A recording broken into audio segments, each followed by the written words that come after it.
क्या आप जानते हैं रावण की मृत्यु के बाद उनकी पत्नी मंदोदरी का क्या हुआ?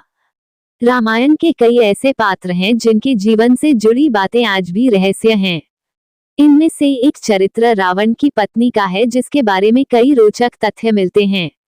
आइए जानें रावण की मृत्यु के बाद के उनके जीवन के बारे में।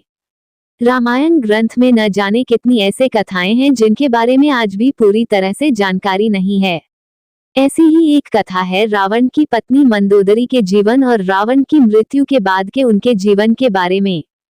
हिंदू महाकाव्य रामायण के अनुसार लंका के राजा रावण की रानी के रूप में मंदोदरी को वर्णित किया जाता है। रामायण में उन्हें सुंदर, पवित्र और पतिव्रता स्त्री के रूप में दिखाया गया है। उन्हें रामायण काल की सबसे सुंदर पंच कन्याओं के रूप में जाना जाता है और मान्यता है कि उनके नाम से कई बाधाएं दूर होती हैं। आइए जानें रावण की मृत्यु के बाद मंदोदरी के जीवन के बारे में कुछ प्रचलित कथाओं के बारे में। मंदोदरी असुरों के राजा मायासुर और अप्सरा हेमा की बेटी थी। मंदोदरी उस समय की सबसे सुंदर और गुणवती स्त्री थी। इसी वजह से लंकापति रावण ने उनसे विवाह किया और वो लंका की पटरानी बनी। मंदोदरी के दो पुत्र को मेघनाद और अक्षय कुमार थे। हालांकि कुछ पौराणिक कथाओं में माता सीता को भी मंदोदरी की पुत्री के रूप में वर्णित किया जाता है। मंदोदरी को एक पतिव्रता स्त्री के रूप में याद किया जाता है और अपने पति रावण के लाख दोषों के बावजूद मंदोदरी उनसे प्रेम करती थी और उन्हें अपना सर्वस्व मानती थी। यही नहीं, मंदोदरी रावण को हमेशा सन्मार्ग पर चलने की सलाह देती थी। रामायण में रावण के प्रति उसके प्रेम और निष्ठा का वर्णन मिलता है। पौराणिक कथाओं में बताया जाता है कि रामायण काल में प्रभु श्री राम ने जब रावण का वध किया उस समय लंका में सिर्फ रावण के भाई विभीषण मौजूद थे। उस समय राम जी ने विभीषण का राज्याभिषेक कर दिया और उन्हें लंकापति नियुक्त किया। उस समय मंदोदरी ने विभीषण की शरण ले और उनकी पत्नी के रूप में जीवन व्यतीत करने लगी।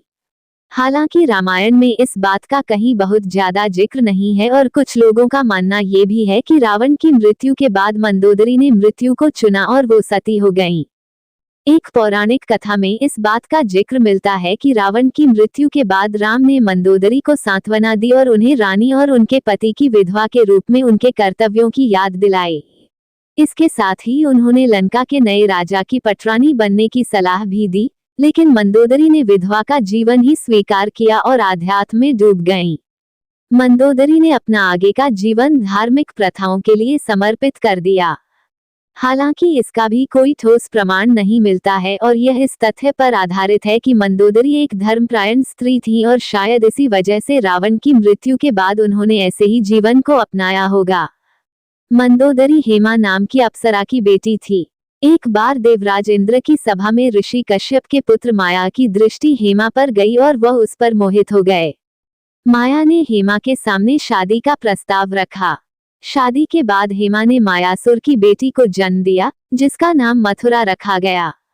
अप्सरा की पुत्री होने के कारण मथुरा अत्यंत सुंदर और आकर्षक थी। जब मंदोदरी का विवाह हुआ तो उसके पिता मयासुर ने योग्य वर की खोज शुरू की, लेकिन उसे अपनी सुंदर पुत्री के योग्य कोई वर नहीं मिला। मयासुर ने मंदोदरी को रावण से मिलवाया। जैसे ही रावण की दृष्टि मंदोदरी पर गई, वह मोहित हो गया और उसने जल्दी से विवाह के लिए प्रस्ताव रखा। रावण ने मंदोदरी को वचन दिया कि हमेशा केवल मंदोदरी ही उसकी पत्नी और लंका की रानी होंगी। विवाह के बाद मंदोदरी को उपहार के रूप में मायासुर ने रावण को सोने की लंका दी। एक कहानी यह भी है कि रावण की मृत्यु एक विशेष बाण से हुई थी और इस बाण की सूचना मंदोदरी ने ही हनुमान को दी थी। रावण की मृत्यु के बाद वास्तव में मंदोदरी का क्या हुआ, इस बात के लिए कोई प्रमाणिक तथ्य नहीं मिलते हैं, लेकिन कुछ कथाओं में उनके आगे के जीवन के बारे में जिक्र मिलता है। अगर आपको ये स्टोरी अच्छी लगी हो तो इसे फेसबुक पर शेयर और लाइक जरूर करें। इसी तरह की वीडियो के लिए जुड़े रहें बातें ज्ञान की यूट्यूब चैनल से और साथ बनाए रखें और अपने विचार हमें कमेंट बॉक्स में जरूर भेजें।